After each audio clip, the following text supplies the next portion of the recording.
to order at 6 p.m. Things are going well. I don't think I've ever heard anybody say, I should call up that board and tell them how great things are.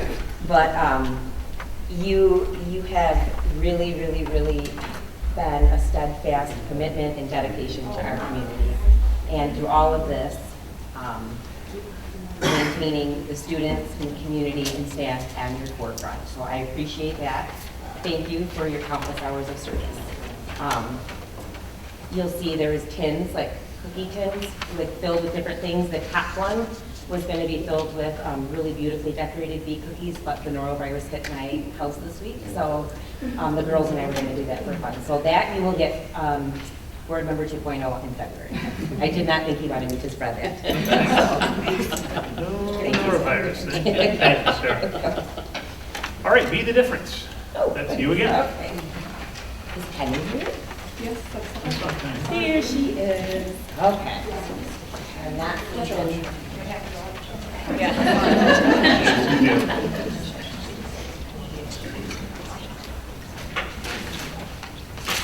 Okay. I'm gonna not deviate, Penny. So if you cry, it's on you. It is my absolute honor to celebrate this extraordinary individual who truly embodies what it means to be the difference. Since 2003, Penny has been a constant and unwavering presence in this district, dedicating her heart, her mind, and her soul to all of her students. And my 22-year-old son still talks about Penny's Camp, so I can attest to that. As a former teaching colleague of Penny's, I can say with absolute certainty, phrases like, "we've always done it this way," or "why do I need to change," do not exist in her vocabulary. In fact, I'm convinced they don't even exist in the secret thoughts in our heads that we sometimes use. You approach your work with an open heart, a reflective mindset, and a student's first action all the time.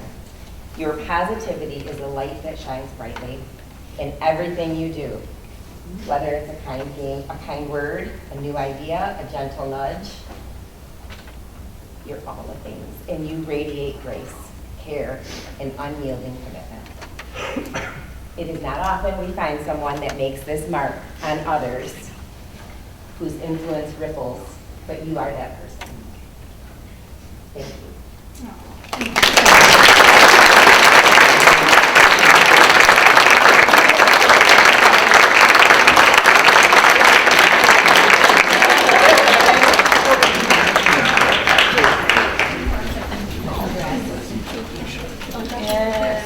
Yeah, he's there. Oh, Josh. Okay. Here we go. Come on. And what a fitting after a busy I know, I'm afraid this week. It's a great video to put two and two together, right? I also have the privilege of honoring someone who has not only built a legacy of excellence, but he has changed countless lives along the way. For nearly 2 decades, Josh has taken what started as a dream and turned it into a world-class program.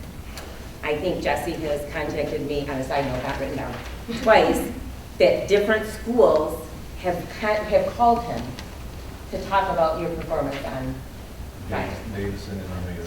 It's just unbelievable, Josh.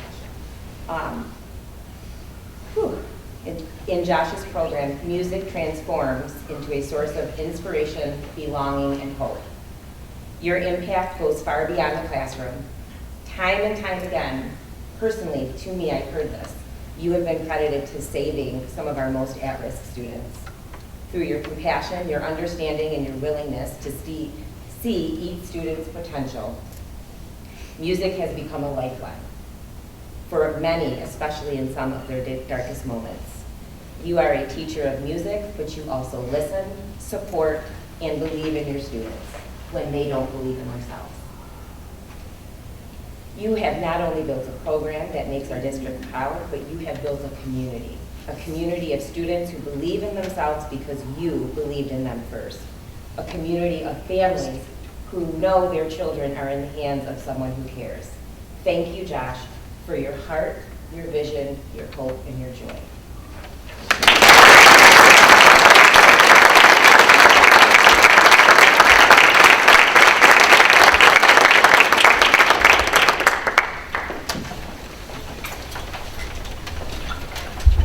deserving award.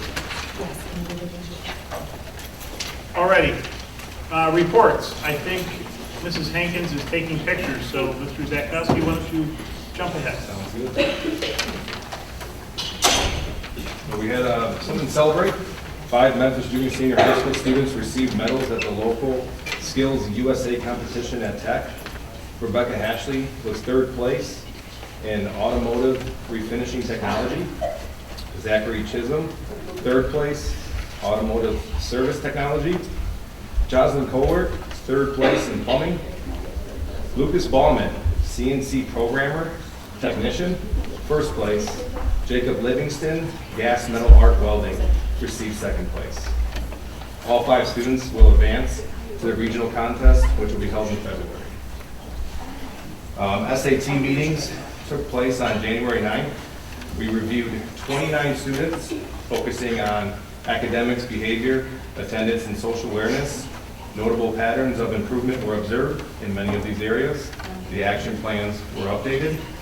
We'll continue to monitor and progress and make adjustments to the progress as needed.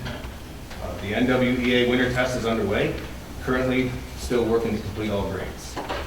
IDP meetings with non-tenure staff are also being conducted. These meetings focused on yearly goals, progression towards these goals, and a review of the progress notes throughout the school year. As we just saw, Mr. Esch, the Memphis Wind Ensemble traveled to Grand Rapids to perform at the Michigan Music Conference on Thursday, January 23rd. Despite all the snow days, revisions to our schedule, Mr. Esch was able to squeeze some additional rehearsal and prepare the band for this event. I had the privilege to attend the conference and was absolutely in awe of the incredible performance by our Memphis band. It was truly an honor to witness our talented students showcase their hard work and dedication. Well done to all. We have a new college advisor who started this week. Her name's Lindsay Straczynski. Sounds pretty familiar to my last name. We look forward to having Lindsay serve our students and help prepare them for the next stage in life after graduation and before graduation. The Love on a Leash is a big hit in the junior senior building. Staff and students continue to request and stop by their classroom with the furry friends. We had them January 17th, and they'll make another appearance this Friday, January 31st. The small amount of time spent with children helps them feel more comfortable, reduce stress, and enhance their overall well-being.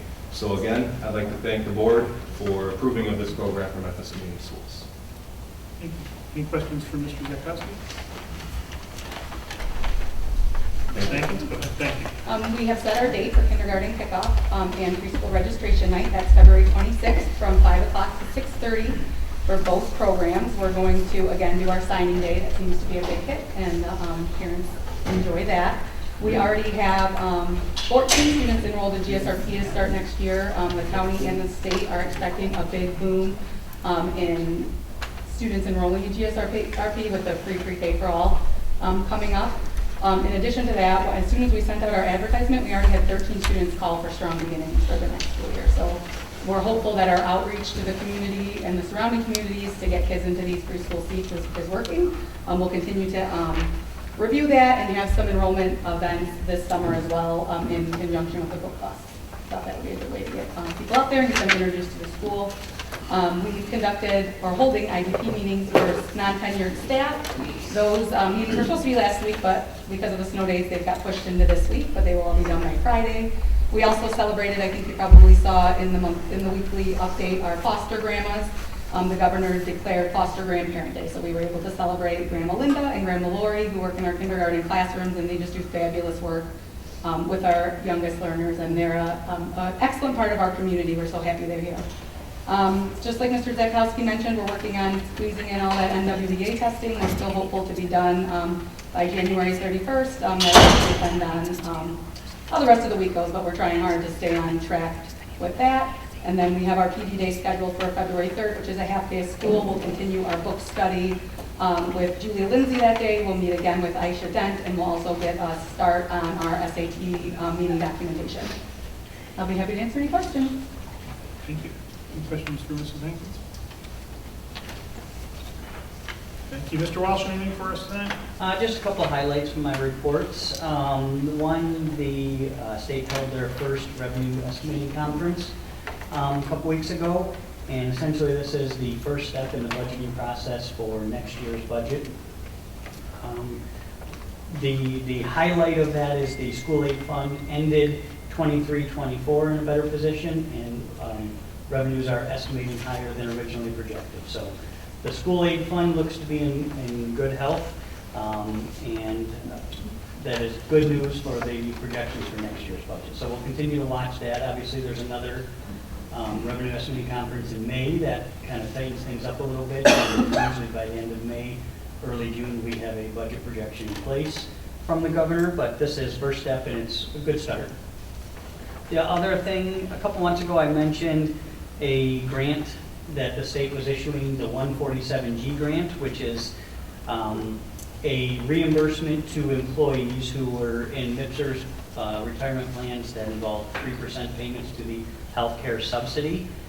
So that was supposed to come out when state aid came out back in October, but they've been dragging their feet, and finally we've received word that partial funding will be received in our February state aid payment with some direction on how to remit these payments and how to allocate to these employees. So employees should start seeing these in their paychecks at some point in March. So we'll issue some language regarding how that's actually going to be, if it will be separate pay or if it will be weekly or bi-weekly in their pays. But more information to come on that, but that's a good thing. And then the last thing was Sarah had sent out an email over Christmas break about the House and the Michigan House and Senate had approved HB 6058, which approved changes to the PA 152, which is the state hard cap limits, which is what our district pays in terms of health care. The bill that was passed was approved to increase the state hard cap limits, and it was meant to offset some of the increases that employees have seen regarding health care. That has yet to be signed by the governor, and it is unknown at this point if it will be signed. So the final step in that process will be if it has to be signed by the governor. If that does happen, just as full disclosure, wanted to make sure you guys are aware that will have a pretty substantial impact on our budget, as it will be additional expense to the district. So that would be included in our next budget amendment. There is a chance, though, that if that does get passed, they've talked that there's some push for a supplemental funding source that will help offset those increased expenses if that is signed. So really, that's just kind of a hold and wait situation at this point, but as information gets released, and I will obviously work with Sarah, and we'll get you guys updated, and we'll move on from there. Thanks. Any questions for Ms. Wolf? Ms. Scott? So winter sports are in full swing and doing well. Wrestling right now is at the top, undefeated 9-0 in the league and 26-2 overall. Our bowling continues to dominate. Many of the bowlers are setting their personal bests and also bringing home a lot of wins. JV basketball has had some tight games, showing improvement, but they did defeat K-Pac last week. Varsity basketball continues to battle some injury and eligibility. The girls basketball, majority 9th graders, are 4 and 6. Competitive cheer is also working hard towards their goal of states and putting up their hard one. I think you got a trophy this weekend, right? All right. And then junior high boys basketball also defeated K-Pac last week and is learning the key to the sportsmanship and unity. They have some pretty big heads after coming off of an extremely great football season. We're currently interviewing for junior high softball, junior high baseball, and the open football positions for the fall. Thus far this season, we're doing okay with injuries, 1 concussion and 3 major injuries that have sent students to the doctors. We're working on planning a want to play sports in college info session for students and parents sometime this spring. Ms. Klein, Ms. Green, and I are working on a speaker and/or presentation for diversity and reducing some intolerant language that is becoming a little bit of a problem at the junior high level. Mrs. Klein and I are also working on lunchtime incentives for junior high and some options for gym time or minute-to-win-it challenges during their lunch period where they get a little restless. Positive office referrals hit a month high in December for a total of 37 the year. Teachers also made phone calls and contact during December staff meeting to 26 students, giving praise and encouragement to their parents. And then we completed 3 peer mediations since Christmas, focusing on repairing some relationships and giving students their voice in problem solving. Any questions? Thank you. Any questions for this? I don't think we have any other people for reports. Public comment, do we have? Yes, we do. First one, Amy Walls. Amy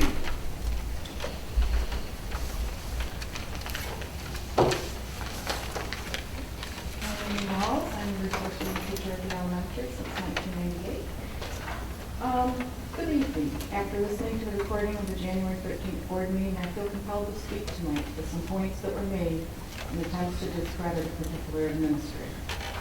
As an employee of this district for 26 and a half years, I've witnessed countless changes in education, staff, and administration. I've had the honor and privilege to have worked with our building administrator, first as a colleague, and then as my administrator for close to 18 of those years. Is her position as an administrator conducive to pleasing everyone at every turn? No. That's virtually impossible in her role. Change is hard and scary. Our principal's mantra to her staff has been many times, this is really new. We're all going to suck at it at first. It's okay. Embrace the suck and be better each day. Trust me, we'll do this together. And we have. We do, and we are. You have no idea how motivating and encouraging it is to be granted the permission for grace. Grace for your own personal role, grace for your collective team, and grace for the process. I truly wish more people would practice the art of grace. I could not imagine a more innovative, supportive advocate for her students and staff than our building administrator. Students are, in fact, systematically nurtured. Every decision she makes, I'm convinced, is made with students' academic and social emotional growth in mind. Consistently, she has the ability to temper the fear and discomfort of growth and change with a copious amount of enthusiasm and faith in staff and students alike at Memphis Elementary to embrace the belief that all things are possible and all goals are attainable. This exceptional leader will go the extra mile to make sure her staff and students feel heard and supported and have what they need to reach their potential. In my opinion, that is the ultimate quality of a great leader. Thanks. Thank you, Ms. Walls. Next, we have Beth Hughes.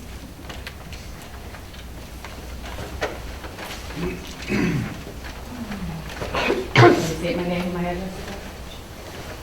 Yeah. I'm here today to follow up on the January 13th school board meeting. I spoke with concerns regarding a current administrator, the concerns that were presented that fall in the categories of retaliation, bullying, and discrimination. Discrimination for race, sexual orientation, and disability. I stand here today to speak on some information that I found regarding the policies and procedures about these items. And the Memphis Community Schools Concerns Complaints Form specifically says in paragraph 1, concerns and complaints regarding bullying, retaliation, harassment, and unlawful discrimination does not require following the chain of command. Now, when I went on the MIC website and looked on the parent page under Title IX information, there is a form to fill out, which I did not fill out in the past. I do have it if you'd like to see it. But at the time of the form, it states, at the bottom of the form, it states that I will say this word for word. Use of this form is not required, but it does assist the district in gathering data related to the complaint to ensure a prompt investigation. A complainant's failure to use this form will not be the basis to delay an investigation. I would like a response regarding these procedures and policies, and I would also like a response to this question. What is our district's procedures on following up after someone speaks during public comment? I want acknowledgement by Wednesday, January 29th, before noon, before taking our next step outside our district. Thank you. Thank you. Thank you. Next, we have Courtney Newsom.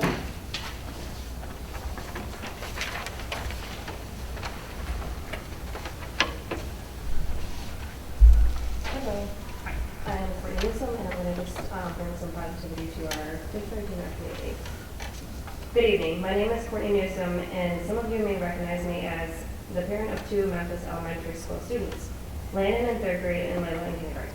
I'm also a proud Memphis alumni, as is my husband James. We've been deeply involved in this community for many years, having enrolled our son in Memphis preschool program back in 2019. However, when it came time for kindergarten, we initially chose the Armada School District due to concerns about the previous administration at Memphis, who are no longer employed here. In retrospect, this decision was not the best fit for our family. Landon experienced significant anxiety during his year at Armada, often expressing distress at the end of the day. Upon returning to Memphis for first grade, Landon thrived under the exceptional guidance of Ms. Lehman. Her support, combined with the school's counseling services, significantly alleviated his anxiety. This positive experience continued at second grade with Ms. Sam, and another outstanding educator who fostered his academic growth. Now he also has Ms. Short, who is also just as amazing. My daughter Layla has flourished in our preschool program, and she is now loving attending kindergarten. In contrast to our experience at Armada, we were felt like just another number. The Memphis elementary staff is incredibly welcoming and supportive. They generally know our children and create a warm and caring environment. Our principal, Ms. Hankins, exemplifies this dedication, consistently interacting with students, ensuring their safety and fostering a positive school culture. While my recent experiences with the junior senior high school are limited, I have great respect for Mr. Zakowski, who oversees the schools. Like Ms. Hankins, he is a dedicated educator with a genuine passion for student well-being and deep connection to the Memphis community as an alumnus. Both our principals embody the spirit of service, prioritizing the needs of students, teachers, and the entire school community. They strive for excellence in education and create a positive and supportive learning environment. Importantly, they choose to serve Memphis not for personal gain, but because they deeply care about this community and its children. In conclusion, returning to Memphis was the best decision for our family. The exceptional teachers and caring staff have made a profound impact on our children's lives, and we are incredibly grateful to be a part of Memphis community. Thank you. That's all. Correspondence. There are a few. We have our Troon School law notes from December. Anybody have anything on that?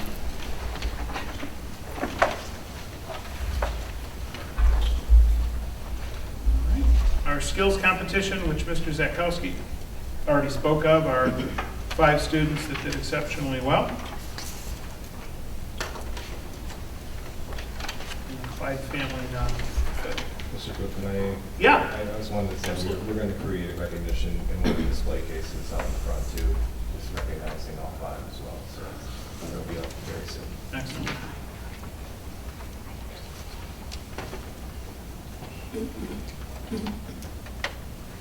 So a nice article in Times Herald if you could get in and read it. Sometimes they block you from reading it.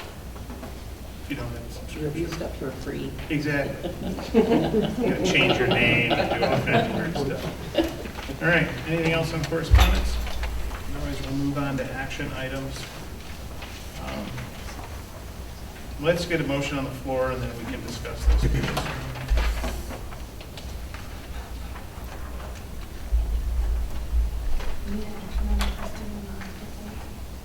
It's- there- No, no. All right, I move to waive the attorney, no, That's not, you just have to say. this whole thing. Yep.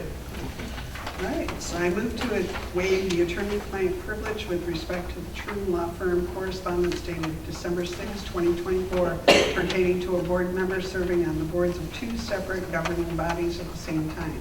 And this waiver applies to no other communication, correspondence, or any other document. This motion is intended to be construed narrowly and apply only to the letter identified with it. The board does not intend to waive and has not waived the attorney-client privilege regarding any other communication or matter. Support. It's moved by Member Thompson, supported by Member Bobsian to waive the attorney-client privilege with respect to the True Law Firm correspondence dating December 6, 2024, pertaining to a board member serving on the boards of 2 separate governing bodies at the same time. And this waiver applies to no other communication, correspondence, or other document. This motion is intended to be construed narrowly and apply only to the letter identified within it. The board does not intend to waive and does not waive the attorney-client privilege regarding any other communication or matter. So I will share the situation. So as you folks know, I was elected the supervisor of Riley Township. There was a question brought by a resident of Riley Township about the legality of serving on 2 boards. And there is a letter dated December 6, 2024 that I believe is in your packet that speaks to that and their opinion regarding that subject. You've had a chance to review that. And so the reason for it being on tonight is that letter is covered by attorney-client privilege. So I am unable to share that letter without the permission of the board. So it is up to the board whether I can share that letter with any appropriate person. Just to let you know, the only person that I would share that with is the St. Clair County prosecutor, who is other than the state attorney general, who probably doesn't know where Memphis is on the map, would be the only person that would have any jurisdiction over it. Certainly, as you read the letter, I will never put this board, nor the township board, in a place where I openly violate the law.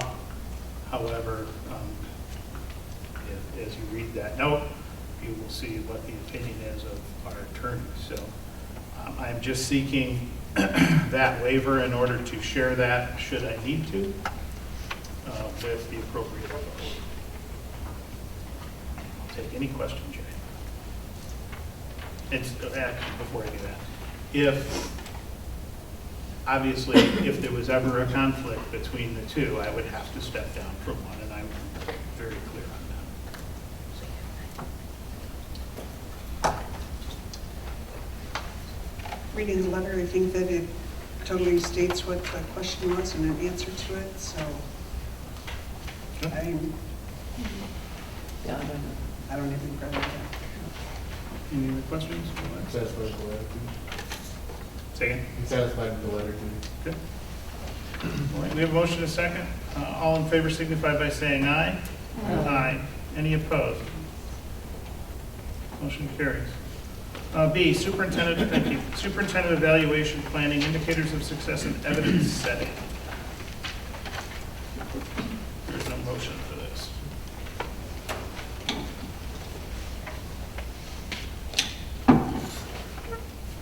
All right, so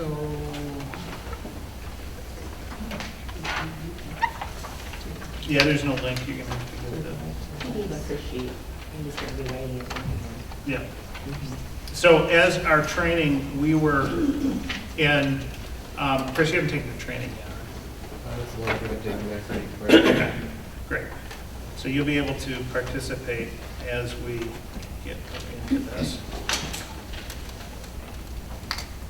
So if you remember our training, it's 2 to 3. In the past, we've set many more goals than we should have. So we're looking for some indicators of success and evidence setting for this year's. So I'll give you a minute to pull that up if you're pulling it up. It is the last page of the document. And he did recommend that we tie them to Micah. Yep. In fact, he basically said, He said tie them. tie them to Micah. He sure did.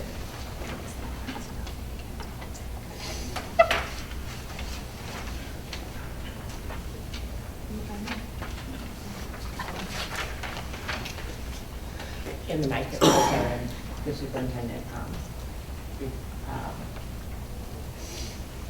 some member of the board. Yep.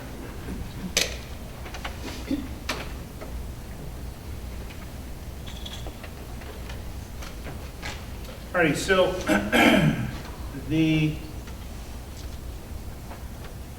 if we stick to the MyCap goals, our 3 district goals, increase the specificity of core instruction delivered to increase the percentage of students at benchmark and in grades 2 to 12 by 5% or more per year as measured by building trendline data by spring of 2025. with the end goal being 80% of students at each grade level achieving benchmark with their 50th percentile. Walk through each one, there's 3 here. Yeah, well, so there's one for reading and there's one for math. Yep. And then the third one is all about increasing accountability in the district, which is for students, staff, all staff, myself included, as measured by the triennial survey. So I'm going to go ahead and read the math one, and then we'll read the second and last one as well. Increase the specificity of core instruction delivered to increase the percentage of students at benchmark in math in grades 2 through 12 by 5% or more per year as measured by building trendline data by spring 2025, with the end goal being 80% of students at each grade level achieving benchmark, which is 50th percentile. And so that goal started, my CIP requires you to really do like a 3-year plan. So we're not even close to that. So what they said was you aim for 5% a year until you get, so like if we had met that 5% a year for the 3 years that we did, we would extend it out. Hopefully you would be a lot closer to your 80%. But you'll see in the presentation that I have, we're not close. So that's going to have to be spread out. Sir, do we have support at the junior high school level, or are we planning an extra support outside tier 2, especially tier 3 for all students in the math area? I know we have STING, but that's not available to all students needing help, if they, whatever. But what are we going to do to provide, that seems to be one of the weakest areas, to provide the additional support to the classroom in sport, because it's not working with what we're doing right now? So this summer was the first summer, Jesse, correct me if I'm wrong, that there was actual, besides just the online platform for summer school, there were some small groups, correct? At the junior high level, right? So really that's what needs to happen, is extended learning opportunities. It's not really been used. There's been a lot of online programs. Programs don't help kids, people help kids. Do you have during the, 31A or any other programs to an additional time for math support? It would have to be an additional out-of-school time, which, yes, we could offer that easily. But it would have to be targeted, tiered instruction, small group instruction, not on a computer sitting there. That's not what works. We know that. Years of research has proven that. Small group So other instruction. than summer, there's nothing? No, we could do after-school tutoring. But it would have to be small group instruction, tiered instruction based on standards. Mm-hmm.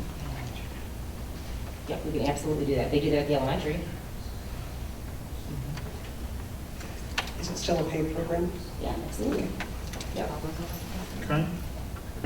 And I'll go ahead and read the third one. The district will measure increased levels of achievement, accountability, growth accountability, and behavioral accountability as identified with a triannual administered stakeholder survey that will achieve a minimum of 80% highly effective responses in each area by the last survey collections.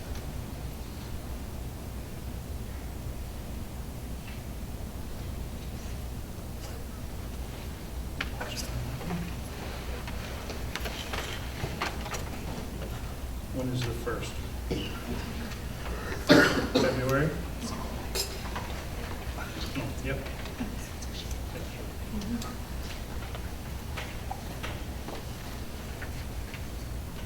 80% highly effective is a very high bar. Yes, it is.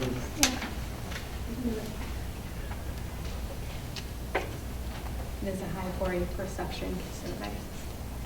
It's just a perception survey, correct? Yeah. So there's no hard data. Yeah.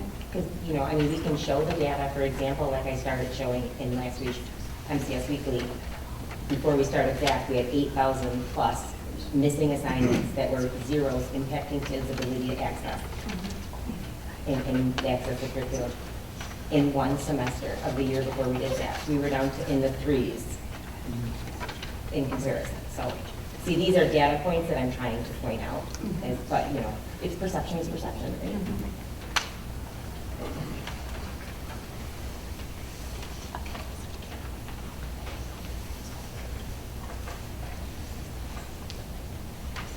Questions from the board?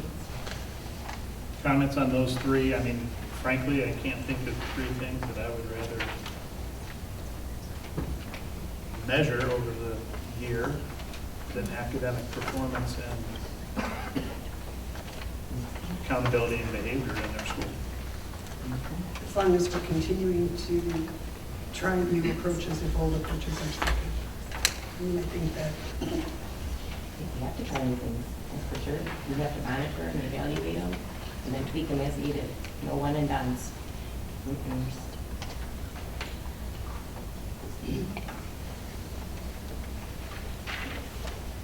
I mean, we don't even have to have a motion for this, but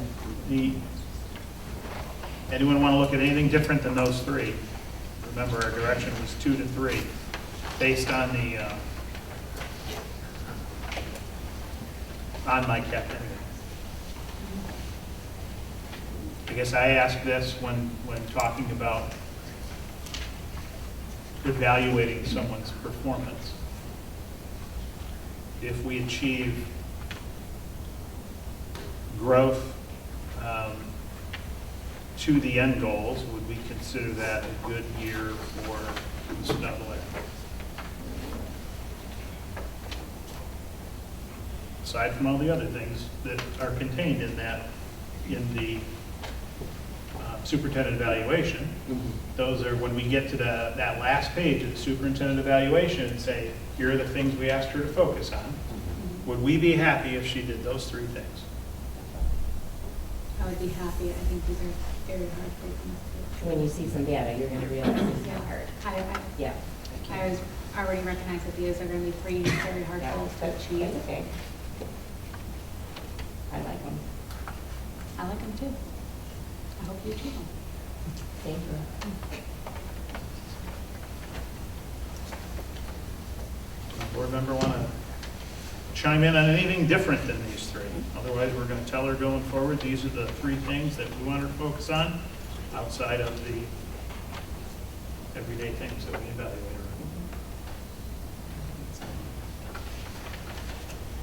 her.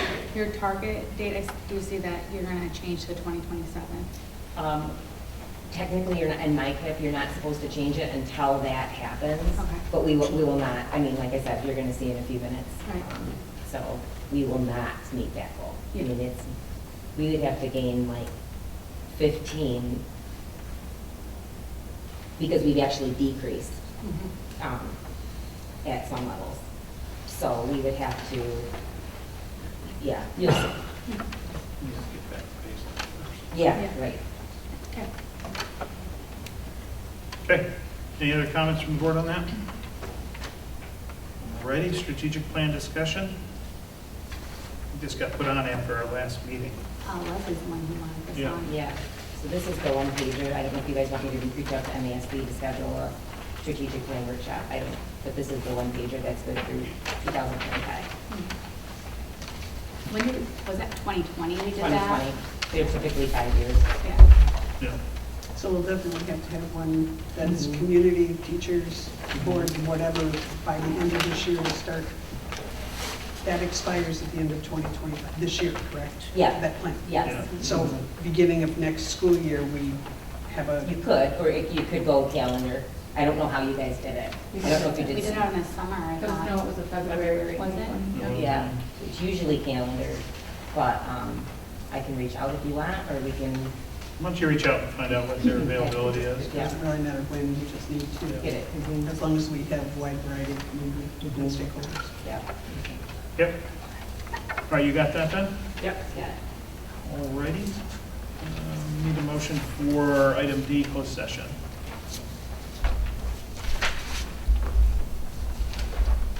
I move to go into closed session under Section 8(1)H of the Michigan Open Meetings Act to discuss with the board's legal counsel privileged communication, which is exempted by Section 13(1)G of the Freedom of Information Act.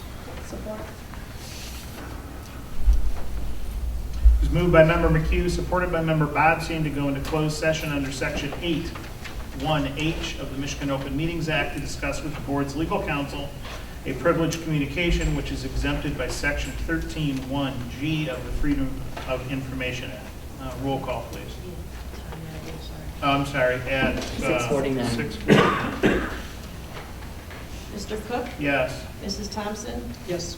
Mrs. McHugh? Yes. Mrs. Boxey? Yes. Mrs. Rosenau is absent. Mrs. Drew is absent. Mr. DeVos? Yes. All right, motion carries. We are now in closed session. We will publicly announce when we are back in open session.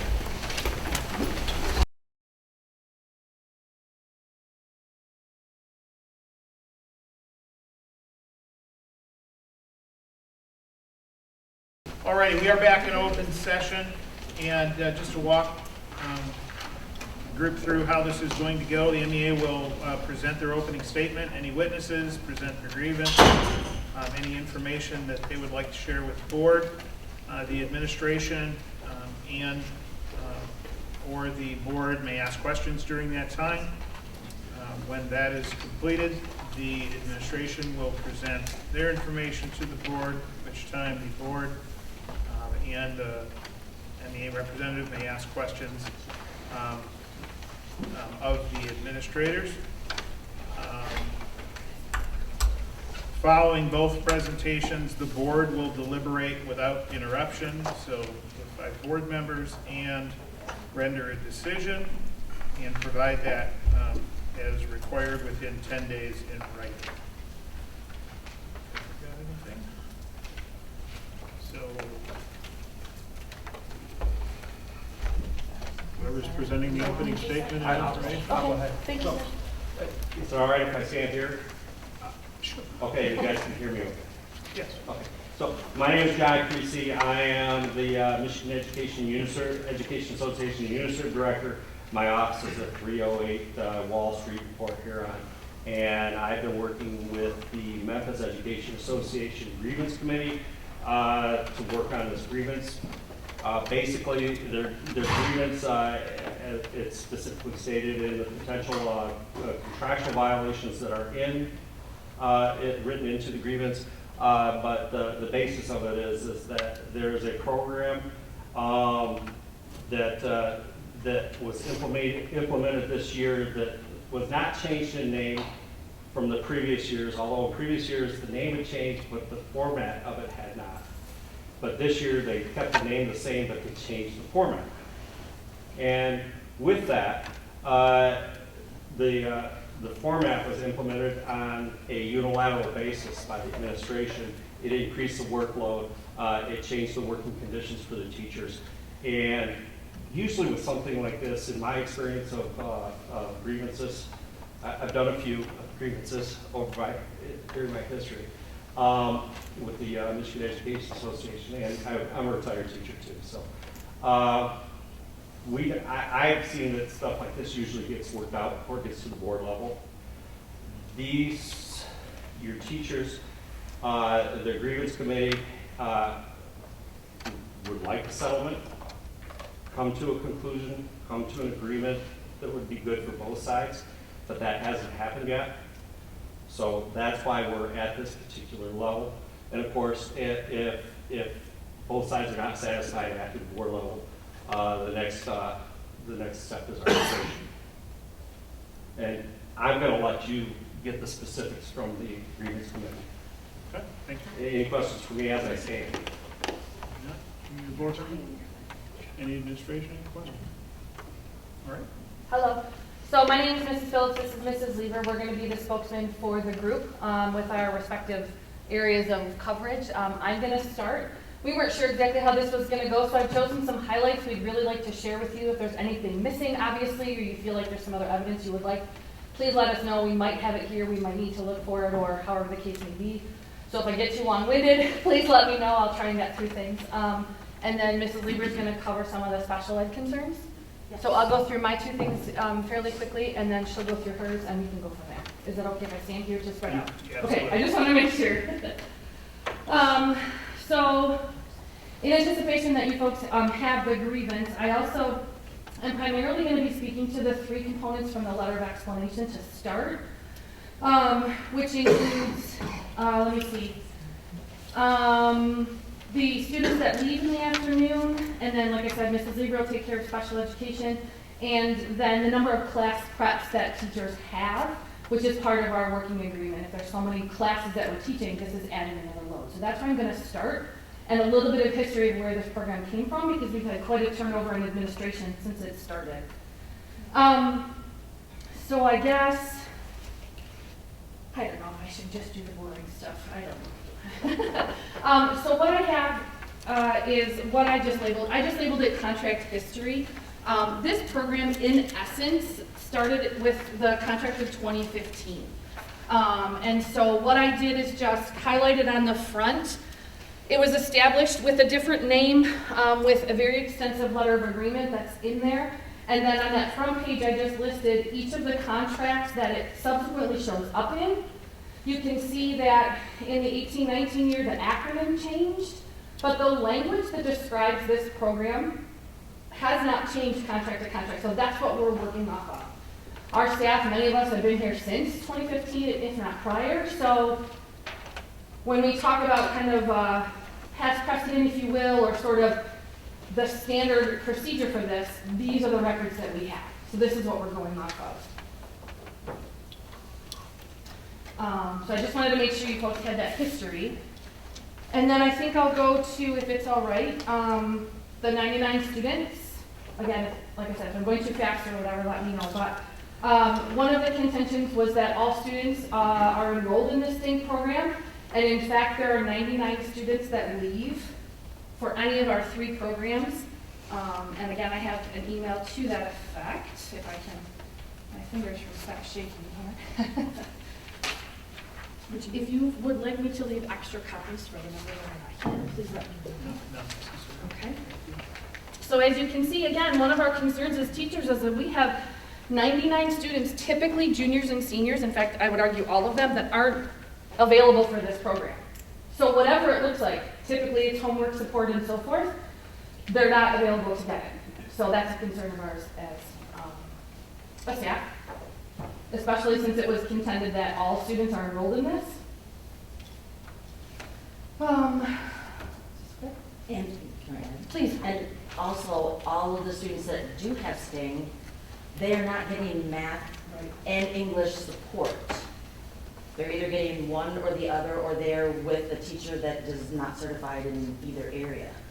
And November 11th, I don't remember the exact day, when we were, you see there's a lot of teachers here tonight, and I appreciate that. We speak on behalf of the union. I'm not speaking to Cheryl Lieber. Right. She's not speaking to Beth Phillips. We speak for the union, not on a personal basis, so please note that.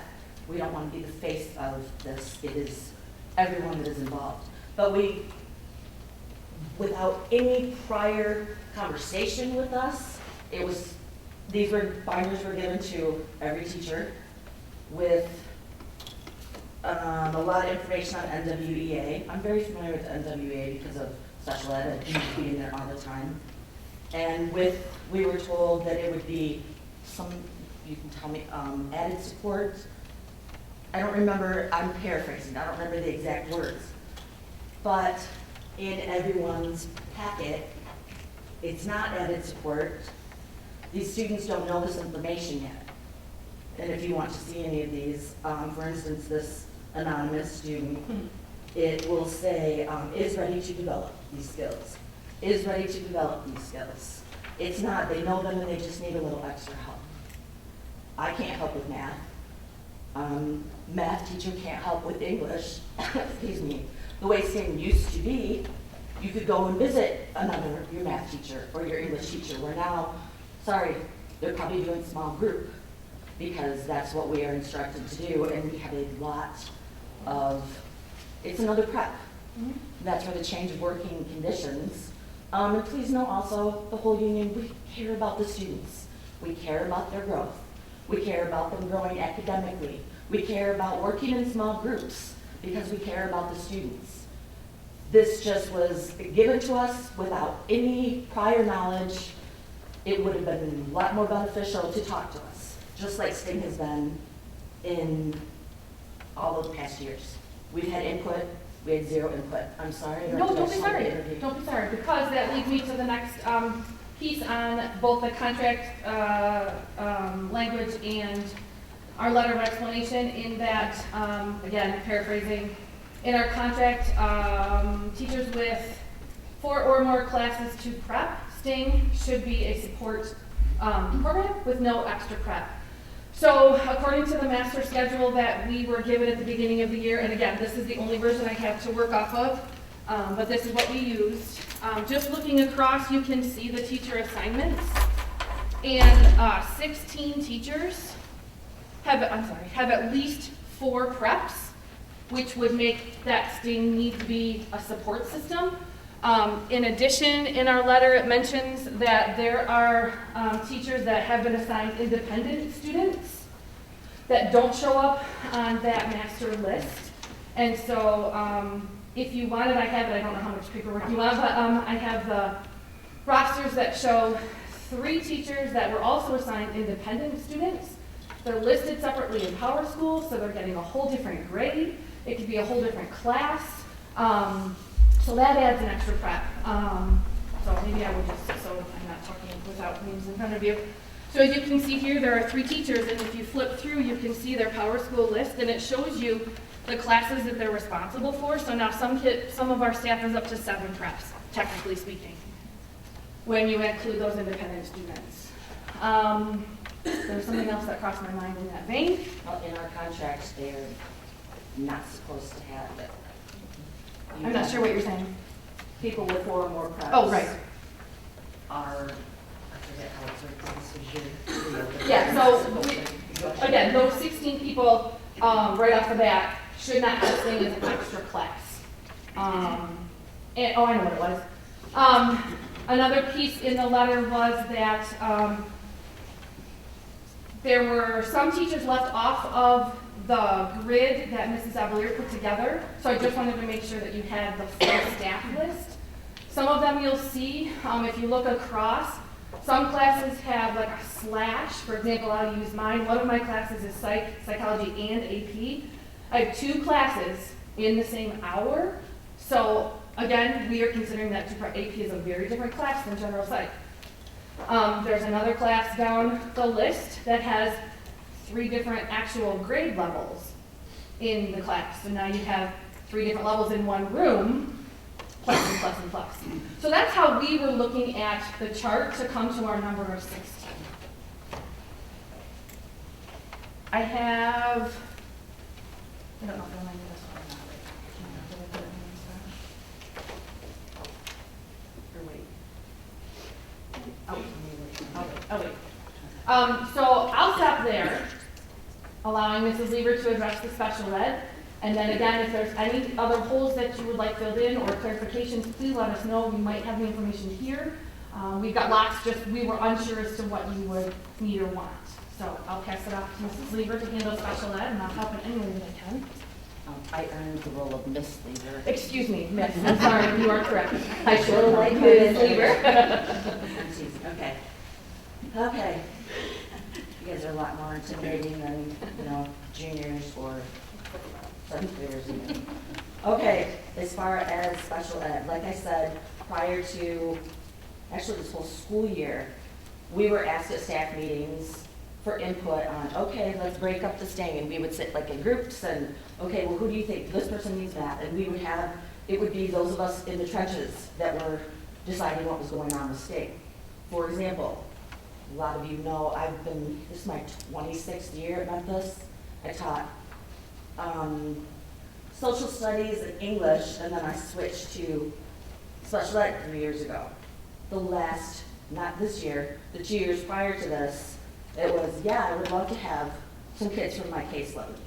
Not all of them. You can't have 20 kids that all need extra help with one teacher. That's not fair to the kids. Is it doable? It's not conducive to learning environment, okay, for the kids that need extra help, okay? So the last 2 years, I've had all of my 8th graders and then all of my 9th graders. So I had 9, and then I purposely brought in, hey, I know this kid, same grade, really great at math. This kid's really great at math. This kid's really great at math. It worked extremely well. Because then I'd say, oh, yeah, math, no, not for me. Can so-and-so work with you? Yeah, and they worked together, and it worked very well. where we have had no, help me, nothing was asked of us for our input. Now it was just here, this is what you have, and this is kind of the way it is, I guess. As far as special ed laws, I'd like to bring up the least restrictive environment, which is huge. My mom was a special ed teacher. I'm talking a lot. It's okay. Do I need to stop? Okay. She was a special ed teacher back in the 60s and 70s, and it was, hey, your room is in the basement. It was horrible. We know now that that is not conducive to learning. We want least restrictive environment. We want the kids together. We don't want the special ed kids separated and the general ed kids separated. Because kids are smart, they know. So with Michigan's least restrictive environment, let me just go. So it requires that students with disabilities are educated with non-disabled peers to the greatest extent possible. That's what I want you to highlight, underline. That is so important because that's not what's being done with STING since the changes, blah, blah, blah, blah. And also, when determining the LRE, least restrictive environment, student needs should be considered over cost and administrative convenience. Extremely important. You have one high school special ed teacher, three junior high, because there's one that is a resource room. And she has all special ed in her STING, which makes sense. What I did is I put together, did you already pass those out? I just gave the one page. STING, okay. Put together junior high and high school STING rosters. The names have been redacted, okay, for privacy. In our power school, when you pull up your attendance, there are different symbols. Okay, there's one, hey, it's your birthday, or here's an alert, this kid's allergic to cats. This one's allergic to cats. Very important things, okay? If you have a lightning bolt, that means that student is in special ed. So what I put together for you is teachers' rosters, and the top number, the fraction that you'll see, are how many special ed students are in that STING, and the bottom number is the total number of kids in there. You probably don't have time to look through it. There's a lot of zeros over 17, 0 over 16. That means there are no special ed students.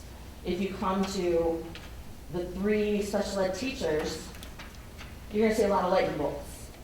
Those are all special ed students with one teacher, and that teacher wants to help all of them, and it's very, very difficult. It should be, again, that is not to the greatest extent possible. That's not what happened. And nothing was discussed with us about it. Where when you get the teacher's input on STING and other things, schedules, we're the ones doing it. Please talk to us. That is something big that we want communication, and unfortunately we are not always getting that. Okay, am I done? Right? I think so. So just to wrap up, looking at the remedy page, what the union, after what Mr. Creasy said, I believe there are 3 things listed.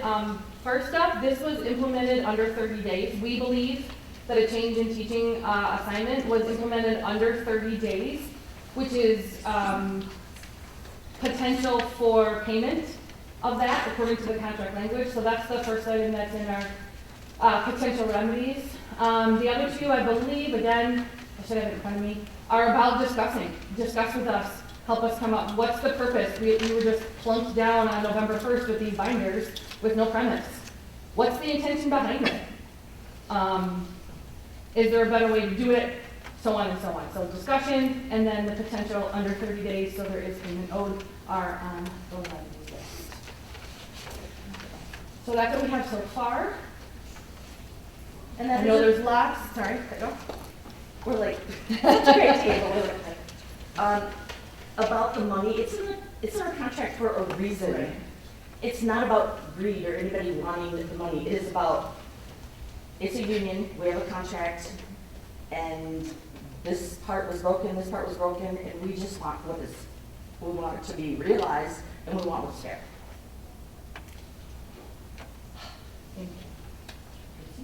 No? Okay. Any questions? Any questions? from the Any questions? administration of the board? Please let us know. We have lots or can fill in if we need. So the original peak letter from 215 has not been changed? That was only valid, if I remember correctly. It was not in the original contract of 2015 when the contract was ratified. It came up afterwards, so the union agreed to a letter of agreement when this program was designed. So we spelled it out very specifically. Next year, peak was still in there. So I can't say, every year we did not create a new letter of agreement if that's what you're asking. No, we did not. If I might pipe Please. in again here, so from my understanding, because with all the different name changes and acronyms, it makes things confusing. From my understanding is that the name had changed, the acronyms had changed, but the practice remained the same until this year, where they didn't change the acronym, but they changed the practice. The language is very different.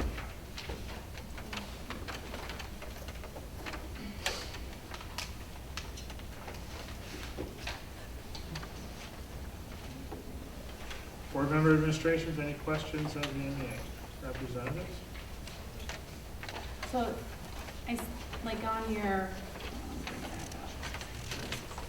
I got lots of stuff everywhere right now.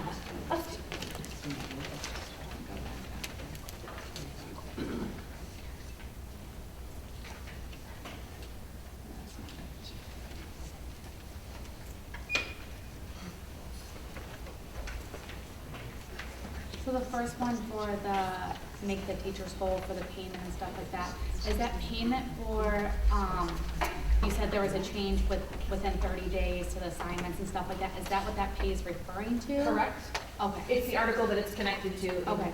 Mhm. Okay.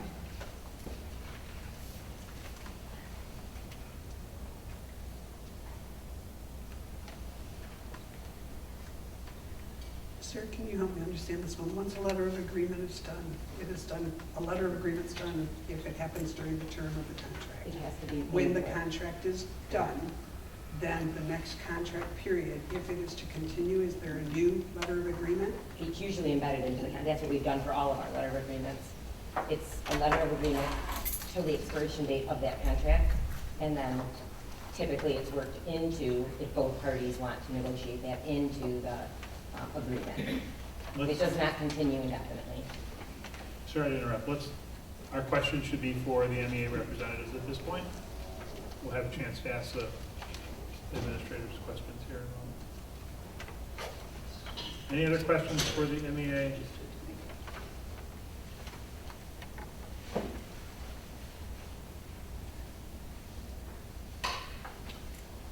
Hearing none. Mr. Blair? Opening statement, if you'd like. And more stuff. Just going to go through all your binders of the presentation. This presentation will be based on contract language and data. So you will see it's got tabs in it for your ease of locating for every single section.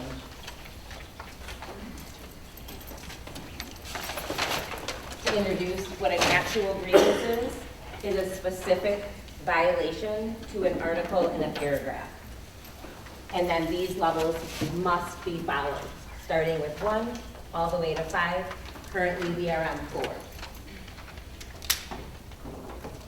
Okay, here's the background of Sting. The first time I located Sting in the contract was the 18-19 school year. I'm sorry. The slides are exactly what's in here? Yep, Okay. yep, but I didn't know I don't that have for to turn ease, around. Okay. then for people Good. in the audience. Thank Yeah. you. Yep. Sting has been on teacher schedules since that time. It is classified as a general education intervention support, where it contractually states, instruct via content-based support in expertise areas. Obviously, we are supporting all students who are rostered per pupil accounting. So If a student is in the building during STING time, they are rostered into a STING class. Students cannot be in two places at once. So if they leave for dual enrollment, or if they leave for tech, clearly they're not rostered into our classes. So that is why the statement, all students, is there. Monday through Thursday, STING operates, and Friday it is enrichment. So we had a major barrier to our students accessing the curriculum, and in many cases, accessing graduation. And that was a result of missing assignments. So in 2023, we had a K-12 initiative, which was called ZAP. That was initiated after we noticed that 8,144 assignments were missing zeros, causing students to fail. In many cases, students didn't graduate due to missing assignments. And in no way, there is not a single state standard anywhere in the state of Michigan that says a student has to do homework to graduate high school. They have to demonstrate mastery of a content area standard. Homework is not the only way to do that. Further, which we do program analysis every year, looking at hard data and numbers, nothing else, no preferences, because it was not enjoyable to see that 8,144 missing assignments were limiting our students' access to education. Nor was it fun for us to review our data that you're going to see in a minute that caused the need for an adjustment in the 2023-24 STING. Program evaluation is constant. You look at student needs, you look at what you're doing, and you evaluate it. We have to respond to student needs. It's literally why we are here. Never, ever in any system is something evaluated, done, and never tweaked again.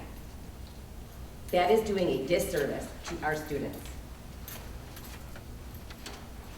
So, here's where you're going to see why. And this is going to hurt, because it hurts my heart to see this. Why do we need restructuring?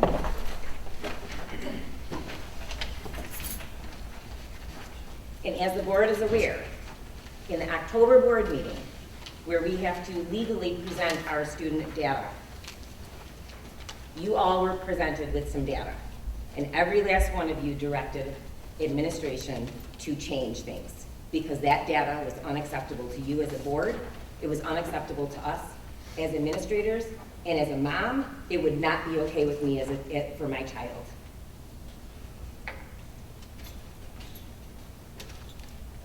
So why did we need to restructure STING? 23.2%, that's it, of current 7th graders were proficient in 6th grade math, lowest in the county.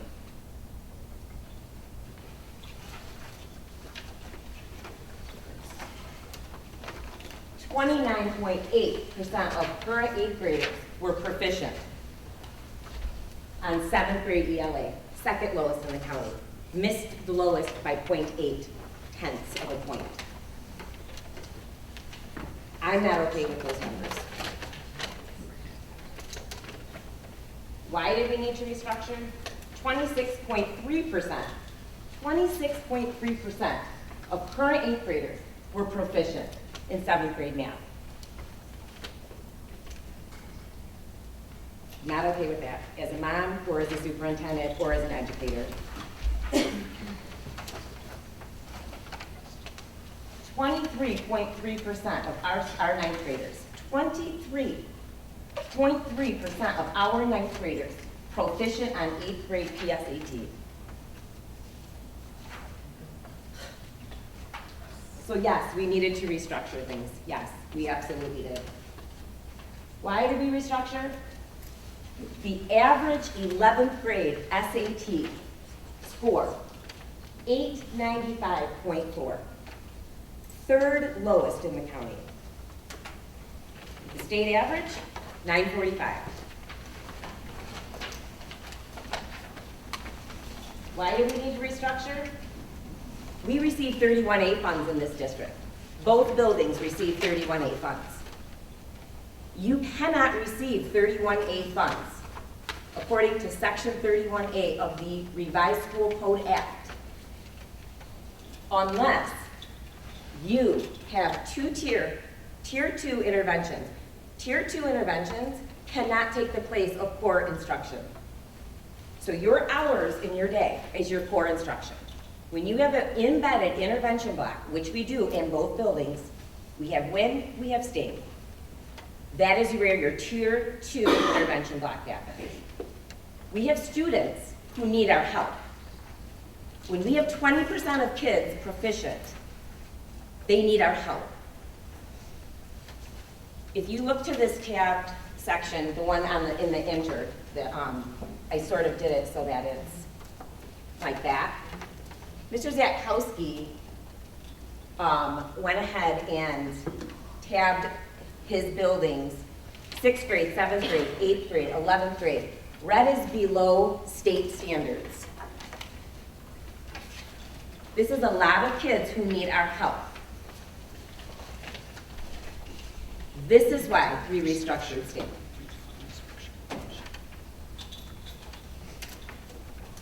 Not to mention the mandatory MyKit process for our school improvement in order to get funding for anybody requires schools to do this.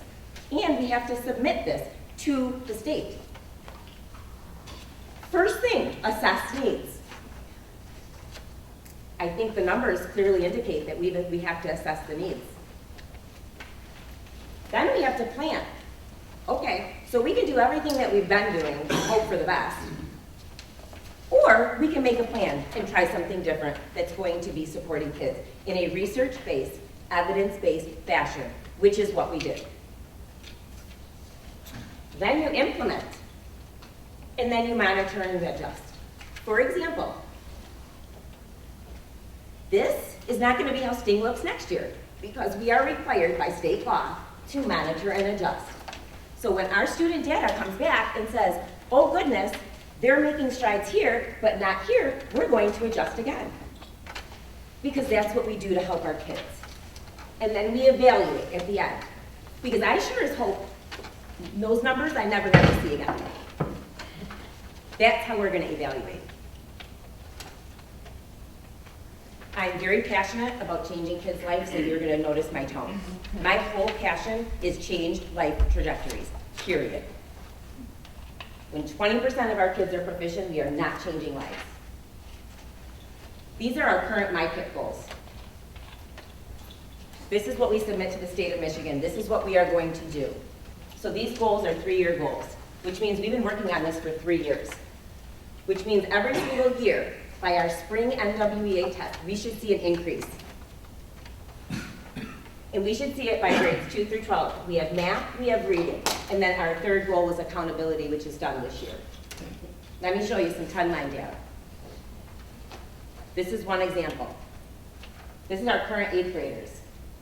I don't know if you can see this, but this is our current 8th graders.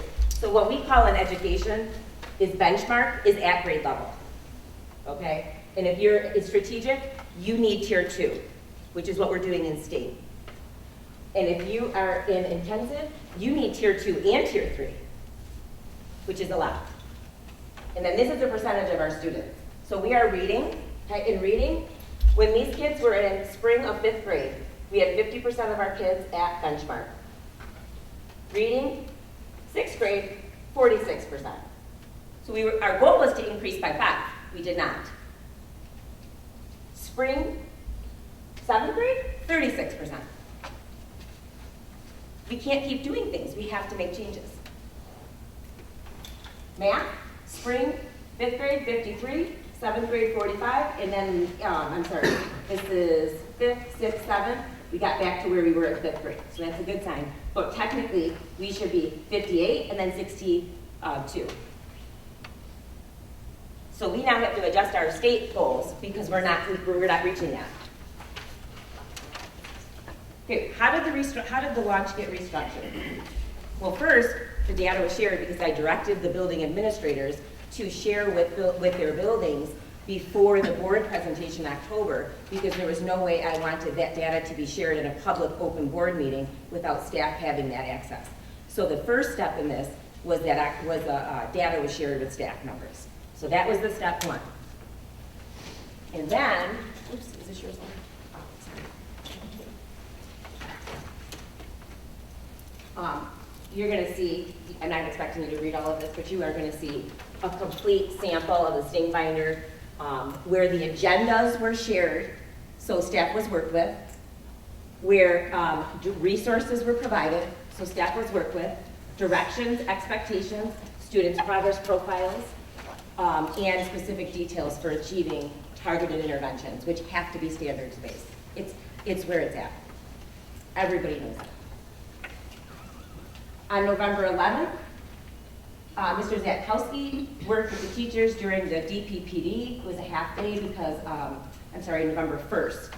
That was the day where we originally had school the day after Halloween, and then we were, okay, let's do this, let's do a PD day. So that day is when it first got discussed with, and the teachers worked with Jesse, Mr. Zatkowski on it. On 11/4, there was a separate meeting with union representation and specific teachers that were named, and then they had follow-up meetings, and then a conclusion was made to where they didn't have to plan small groups. And then again on the 5th, there was another work session. Again, in your tabs of an appendix, you will see all of the agendas, all of the meeting minutes, the videos that were sent, and all of the links, including action plans. The alleged contract violation is this, but I've highlighted the part specific to what they're talking about because the top two were referenced. Specifically, this says, junior, senior high teachers will be responsible to instruct 5 regular class periods and STING, approximately 30 minutes daily. Prior to scheduling STING assignments, administration will work with teachers responsible to prepare for 4 or more different class periods daily to determine their STING teaching assignments. STING classes for these teachers will be content-based support in their area of expertise. And then it goes on to say about their lunch. Here is the response. The association contends that teachers were not placed in content-based support positions and that district administration failed to work with these teachers before STING instructional methods change was implemented. This argument ignores the fact that as general education intervention courses provided to all students, again, all students who are in the building at the time of STING, these teachers are leading STING classes and considered to be providing content-based support, standards-based support, as identified for what they need on NWEA. District administration did work with teachers prior to STING. It was during the November 1st and November 5th professional developments, as well as the association representative meeting in November on the board. Please note, the term work with, which is what their contract says, indicates that administration is expected to communicate and consult with teachers, but it does allow for the probability or potential for a unilateral decision if we are looking at student needs and assessing student needs. When we have 20% of our kids proficient, I'd say that's a pretty darn big, substantial student need. The term work with is not synonymous with mutual agreement, nor does it imply that working with teachers constitute unanimous consent or joint decision making. It is undisputed that Mr. Zatkowski worked with staff by active engagement, communication, and consulting November 1st, 4th, and 5th.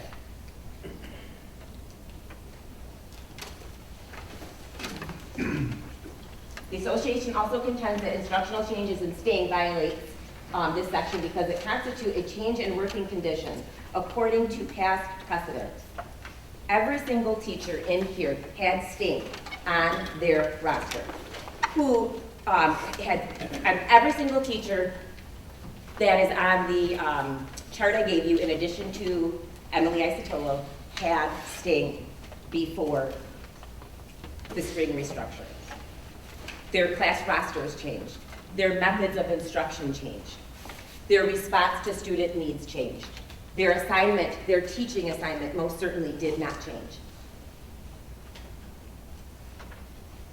It also ignores the fact that we have explicit language in their contract that management rights has the reserve to have administrative control over the school system and the activities of its employees, to establish grades and courses of instruction, including special programs, and decide upon the means and methods of instruction. Furthermore, regarding the association's assertion of the violation on past practice. Past practice is a claim. It is not an article in a paragraph in their contract. It does not modify past practice, under no circumstances modifies a current collective bargaining agreement. Past practice is simply the way things used to be. I put these three together because they all relate to the legalities of things.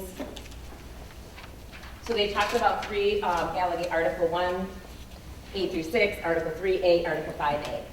These all have to do with laws regarding special education, regarding statutes, and so forth.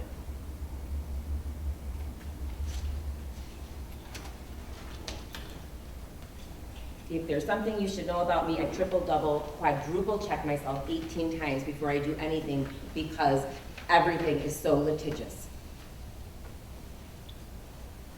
Okay. It is alleged that the string restructuring and small group instruction violates special education state law regarding class size and LRE. That is a law specific to categorical classrooms for specific learning disabled students. We do not have a categorical classroom for an SLD student caseload. Therefore, there is no violation. STEAM classes are not special education classes. They are general ed classes where students are grouped by standards. The thing is, when you get reports from NWEA, every single kid has them. Every single kid has standards that need to be developed. We group students, as everybody does when they do an intervention block appropriately, based on standards. Do I happen to know if maybe 14 special education students need the same standard, like help with a certain standards? I would assume that's probably likely. We do not group students in a general ed intervention class by special ed status. They are grouped by standards, which is perfectly legal and actually best practice. Determining LRE cannot be made from adult preferences. Under no circumstances. LRE is determined from an IEP team, period.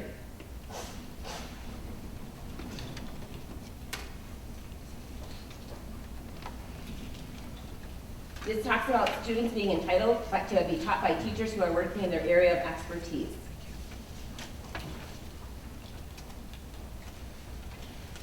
The district agrees. STEAM classes are categorized as general education courses. They are rostered as instructional support time, where students are getting the support they need based on standards that they have not mastered.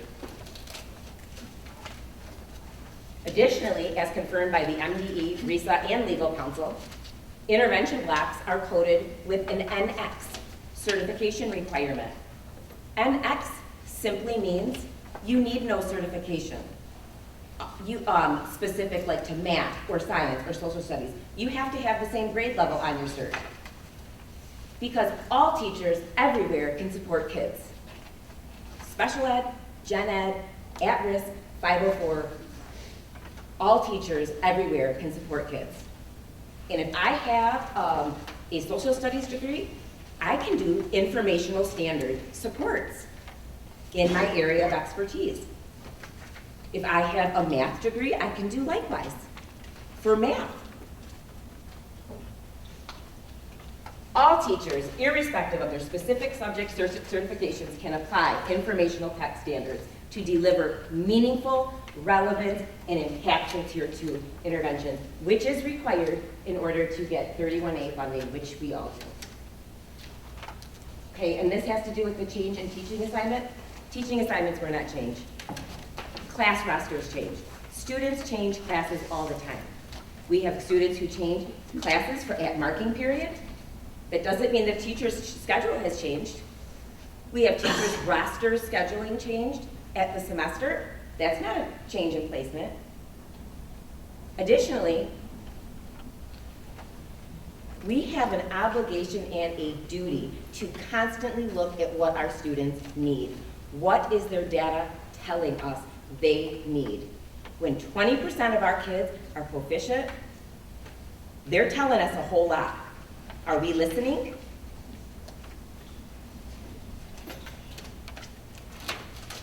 The undisputed fact is that teachers were assigned to a STEAM class before marking grade 2. Therefore, this was not a violation of the agreement. In conclusion, again, I'm reminding you about what an actual grievance is. It's a grievance that is specific to a paragraph article of the agreement. And it's supposed to be done in this order. However, on December 2nd, the union did not follow the contract. They submitted a level 2 instead of submitting a level 1. So the contract was not followed in the grievance. Please note, essential job functions, which are literal conditions of employment. The ADA says if you need an accommodation, we're happy to give it to you. But 2 essential job functions that specifically relate to this, you need to meet needs of students. It's literal the job of a teacher. And we have to work with students. Whole group, small group, one-on-one. Oops. It's in the binder. STEAM restructuring was a change in instructional methods to meet the needs of our students. Nothing more. We can keep doing what we've been doing and then keep expecting the same data. Or we can change and hopefully provide our students with a better outcome.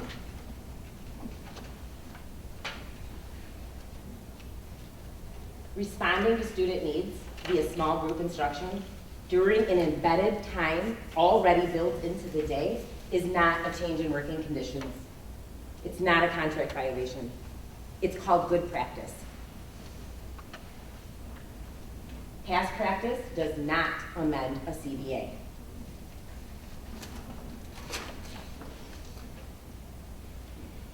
STEAM classes are general ed intervention classes. They are not a special ed class. They are not a SLD, categorical classroom. Therefore, all of the MARS and IDEA laws that were cited are absolutely unrelated to this. And if anybody has questions on that, Mr. Murray from Truant Law is here to address that.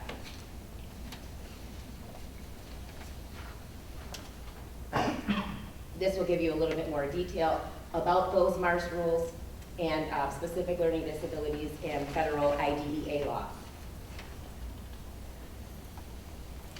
And the fact that we are educating during STEAM in a general education intervention block is actual evidence that we are following IDEA.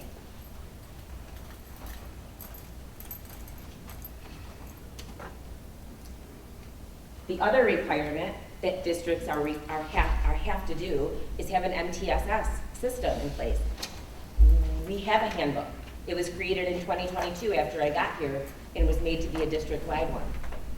That handbook explicitly states that we have to have 3 tiers of support. This is required by law. Restructuring STING simply met the critical assurance that the state of Michigan requires of us. Without 31A assurances, all of the 31A funds would go to the elementary. That can't happen. We need at-risk funding here. And further, with the new dyslexic law that's coming, all of these progress monitoring sheets are going to have to be uploaded to the state to prove that you are doing Tier 2 and Tier 3. You will find there are tabs, we try to color code them for every single thing that you could possibly need. The copies of all grievances in chronological order, the complete essential job functions that have been on the website since, again, I started in 2022. The MTSS handbook, which again, created in 2022 and was on the website.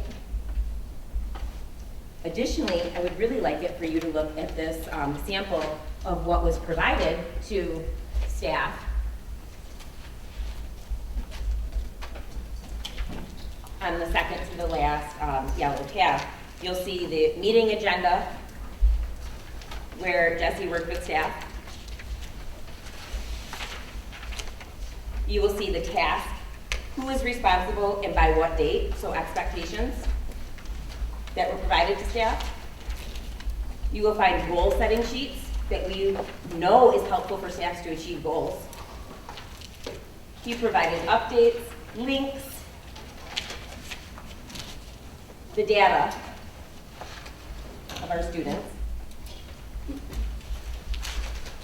What happens if you meet certain thresholds with the state? Specific instructions about string restructuring. And then he put a sample, he took some that you could see. And again, these are pretty amazing because if you look through them, you will see this progress monitoring notes. You will see how students are improving. For example, pre-test getting a 1, post-test after direct small group instruction getting a 3. And he printed the entire standards that every student needs. I've never seen a principal do that. I would never have done that. I would have made my ask, these are your students. You should know, you should want to be printing their needs. But he did that. And if you're wondering, the child is he did use his, so because of the confidentiality. So he was fine with that. Are there any questions for me or for Mr. Marine? Sarah, just one question for verification. The MSTEP results are not in here. All of these test scores are NWA. Oh, the MSTEP are in there. Those were Those the are live. the front ones. Yeah. Okay, you had just said they were based on NWA. And then the one with the graph with the trend line data, that was NWEA.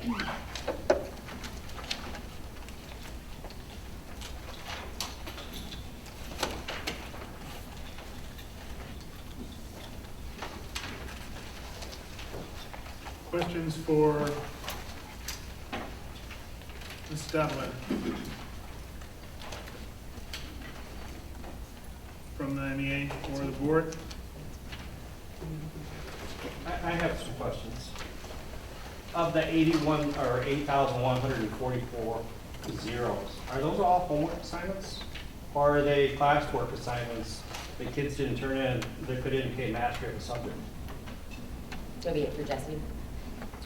It was a mixture of both. But we were told the other day that it was all homework assignments.